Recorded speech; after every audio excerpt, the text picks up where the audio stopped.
Dari informasi soal dugaan korupsi kuota haji, mantan Menteri Pemuda dan Olahraga Dito Aryo Tejo membantah dirinya berada di TKP ketika KPK menggeledah rumah bos Maktur. Ia juga menjelaskan alasan keikutsertaannya ke Arab Saudi bersama dengan pemerintah saat menjabat sebagai Menpora. Dito Aryo Tejo diperiksa KPK kemarin dengan kapasitasnya sebagai saksi dalam kasus korupsi kuota haji untuk tersangka mantan Menteri Agama Yakut Kholil Qomas. KPK masih mendalami asal-usul pemberian kuota haji tambahan. Sebelumnya Dito diketahui ikut berangkat ke Arab Saudi bersama dengan rombongan pemerintah Indonesia. Dito bilang keikutsertaannya ke Saudi kala itu adalah untuk membahas MOU bidang olahraga. Tapi mengenai penggeledahan KPK di rumah mertuanya, Dito mengaku tidak berada di sana.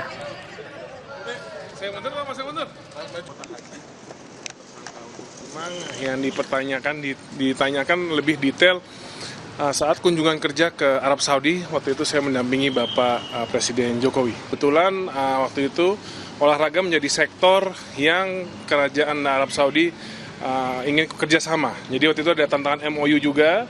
Ini MOU-nya tadi saya bawa. Untuk yang Kementerian Pemuda dan Olahraga, kebetulan tidak hanya Kemenpora, ada beberapa kementerian dan lembaga lainnya. Dalam lawatan itu berarti tidak ada istilah tukar menukar antara Kemenpora dengan maupun penambahan kuota. Enggak lah, apa hubungannya? Kita waktu itu mintanya tukerannya sama Cristiano Ronaldo untuk bisa ngelatih atau main di Indonesia. Tadi ya saya jujur aja ditanya sempat ada komunikasi dengan Pak Fuad atau enggak terkait dengan kuota tambahan ini. Saya tidak ada. Saya hanya waktu itu kan memang sudah di berita waktu saya di Arab. Waktu itu Bapak nanya ya saya bilang dan teknisnya kan nanti lewat Menteri Agama waktu itu. Tadi dijelaskan juga. Ya. Sebelumnya KPK menetapkan ex-Menteri Agama Yakut Kholil Qomas sebagai tersangka kasus dugaan korupsi kuota haji 2024 pada 9 Januari lalu. Tercatat Yakut sudah beberapa kali diperiksa dalam perkara ini. Dan terakhir Yakut diperiksa pada tanggal 16 Desember 2025. Ketika itu Yakut menegaskan ia diperiksa dalam kapasitasnya sebagai saksi. Diketahui KPK tengah menyidik kasus dugaan korupsi penentuan kuota haji tahun 2023-2024 di Kementerian Agama yang terjadi pada masa Menteri Agama kala itu Yakut Kholil Qomas. Dalam perkara ini KPK menduga ada penyelewengan dalam pembagian 20.000 kuota tambahan yang diberikan pemerintah Arab Saudi. Lalu sejauh mana pemeriksaan mantan Menpora Dito Aryo Tejo bisa mengungkap dugaan korupsi 20.000 kuota haji tambahan dan apa dampaknya jika KPK juga tak kunjung menahan mantan Menteri Agama Yakut Kholil Qomas yang sudah ditetapkan sebagai tersangka sejak 9 Januari lalu. Kita bahas sore ini bersama pakar TPPU Yenti Garnasi. Bu Yenti, selamat sore. Selamat sore. Yang menarik Ibu dari pemeriksaan kemarin mantan Menteri Menpora Dito Aryo Tejo ini diperiksa dalam keikutsertaannya dengan rombongan Presiden Jokowi ke Arab Saudi ketimbang penggeledahan KPK di rumah mertuanya yang merupakan bos Maktur. Sebenarnya apa sih kali ini yang sedang dicari oleh KPK dari pemeriksaan Dito? Ya itu kan periksa yang mengetahui lah ya. Ya pasti karena yang bersangkutan sudah mengaku juga kan kalau ikut ke Arab Saudi ya. Dan pada waktu membicarakan itu ada apa tidak ya tentu sudah ada buktinya lah ya. Yang penting itu ikut ke sana nanti tahu apa tidak gitu kan. Nah berkaitan dengan bahwa yang bersangkutan juga ternyata mertuanya juga rumahnya digeledah gitu kan. Ya itu juga mungkin kalau namanya udah penggeledahan ini saya nggak tahu ya belakangan ini KPK sudah menggeledah gitu ya tapi tidak ada tersangkanya gitu ya lama gitu ya ini juga saya nggak ngerti ya mulai dari CSR itu juga gitu kan digeledah BI-nya tapi nggak ada apa-apanya gitu ya ini apa ya maksudnya padahal ini kan jelas bahwa ada kuota 2.000 kemudian dibagi 10.000 dan kemudian yang penting itu kan gini, dari kuota yang harusnya tidak 50% itu, yang 50% kemudian menjadi kuota khusus itu kan harganya jadi mahal. Itu sebetulnya siapa yang diuntungkan gitu. Nah, keuntungan ini inilah sebetulnya TPPU-nya. Menurut saya sih gitu ya. Jadi, kalaupun korupsinya lama sekali, TPPU-nya tuh lebih gampang ini Oke. sebetulnya. Karena, Apa ya, kalau karena gitu Bu Yenti, dengan pemeriksaan Dito kemarin, ini berarti apakah memang KPK lagi mendalami soal TPPU-nya kah? ya saya sangat berharap ya KPK mau mencari TPPU-nya. Karena gini, TPPU itu memang kalau setelah terjadi kejahatan kemudian uangnya mengalir bahwa itu ada TPPU, tapi jangan salah bahwa dulu munculnya tindak pidana pencucian uang itu juga suatu strategi ketika kejahatan asal itu sulit belum terungkap itu bisa masuknya justru dari TPPU-nya pihak tertentu gitu. Ini bisa menjadi strategi KPK untuk segera menguatkan siapa yang seharusnya jadi tersangka kasus korupsi ini gitu. Jadi kali ini kalau siapa yang menikmati ini kan ada satu melawan hukum ya. Aturannya kan tidak begitu. Aturannya adalah 8% dengan 92%. Ternyata dibagi jadi 50-50. Besar ya Bu Yenti itu. Ya, yang 50 menjadi khusus itu kan menjadi mahal dan itu kemudian ada keuntungan. Keuntungan itu mengalir ya kan. Nah, mengalir ini karena ini adalah melawan hukum dan itu mengalir itu adalah TPPU. Mestinya diberdayakan supaya menguatkan bahwa ini kasus gimana lama sekali gitu sehingga ditahan juga tidak ada gitu ya.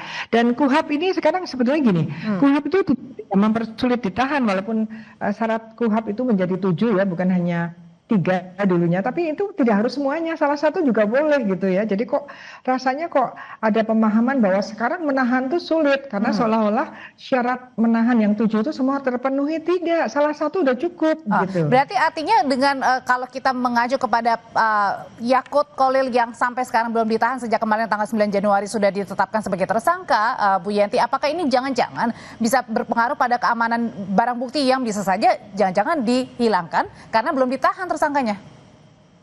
Iyalah, ya kan? Dulu juga pernah dipersulit ya, walaupun kemudian diklarifikasi melalui media-media bahwa yang bersangkutan waktu diundang di pansus apa panja itu kan nggak bisa gitu kan, tapi ternyata kan katanya ditugaskan oleh presiden kemana-kemana gitu, artinya mempersulit, waktu itu aja sulit gitu kan.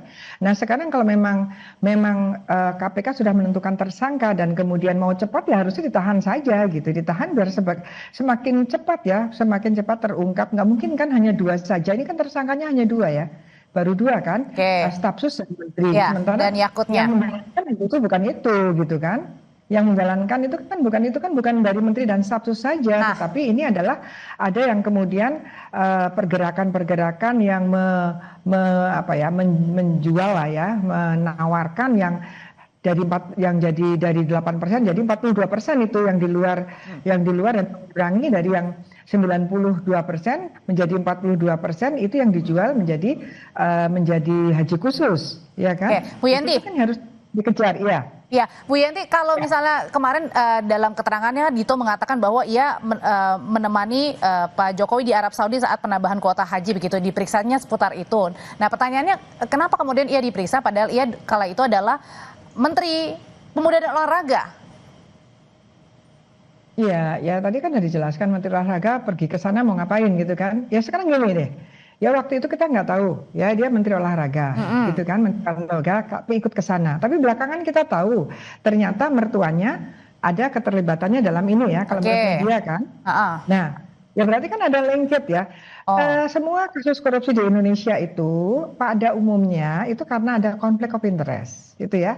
Selalu ada kaitannya, kalau nggak konflik of interest adalah nepotisme. Nah ini kan seperti arahnya ke sana kan jadinya. Jadi kan seperti itu, bukan sekedar yang bersangkutan berangkat ke sana, tapi yang bersangkutan ikut ke sana itu ternyata juga mertuanya juga rumahnya digeledah. Oke, kan gitu. Artinya jangan-jangan ada kaitannya kala itu ya, makanya Dito pergi ikut ke Arab gitu. Nah kalau gitu. Bu Yenti, pertanyaan selanjutnya ke sana gitu kan. Oke, Bu Yenti, kalau gitu pertanyaan selanjutnya, siapa lagi yang harus diperiksa KPK dalam penyalahgunaan dugaan kuota haji tambahan ini? Ya semuanya ya. Ini kan waktu itu dikatakan bahwa ini mendadak sekali sehingga bagaimana caranya mekanisme untuk segera bahwa 20.000 itu terserap ya, jadi dari 221 menjadi 241.000 kan gitu ya.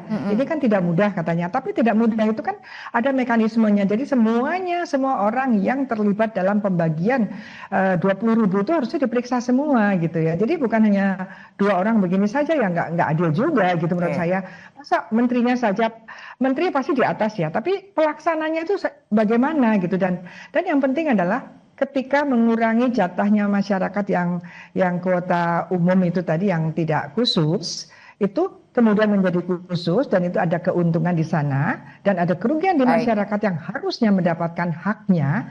Ini kan yang harus dikejar ya, kalau supaya kita itu secara moral tidak semena-mena, tidak sewenang-wenang mengurangi jatah masyarakat banyak karena untuk mendapatkan kepentingan orang-orang tertentu, mendapatkan keuntungan tertentu ini. Gitu, bukan yang berangkat haji khusus, bukan, tetapi yang mendapatkan keuntungan dari pemberangkatan haji khusus itu banyak. Nanti di sananya bagaimana? Berarti ya kan? menambah berapa itu? Itu kan banyak sekali itu menambah 20.000 ya Bu ya, 50 jadinya ya. 10.000, jadi 10.000 kan? 10.000 dikurangi 2.000 gitu ya, jadi ada 8.000 menambah. Kan nggak mudah gitu kan, itu yang harus dikejar, siapa yang menerima keuntungan dari itu dan siapa yang mengurus. Berarti siapa yang menerima, alirannya kemana, dan siapa saja yang kemudian diduga terlibat, itulah yang harus didalami KPK ya. Terima kasih Bu Yenti Garnasih, pakar TPPU. Tetap bersama kami di Kompas Petang. Pasca bencana Sumatera, aktivitas sejumlah sekolah di Aceh Tamiang belum juga kembali normal hingga hari ini. Tidak ada ruangan yang bisa digunakan untuk proses belajar mengajar akibat masih adanya material lumpur dari sisa banjir.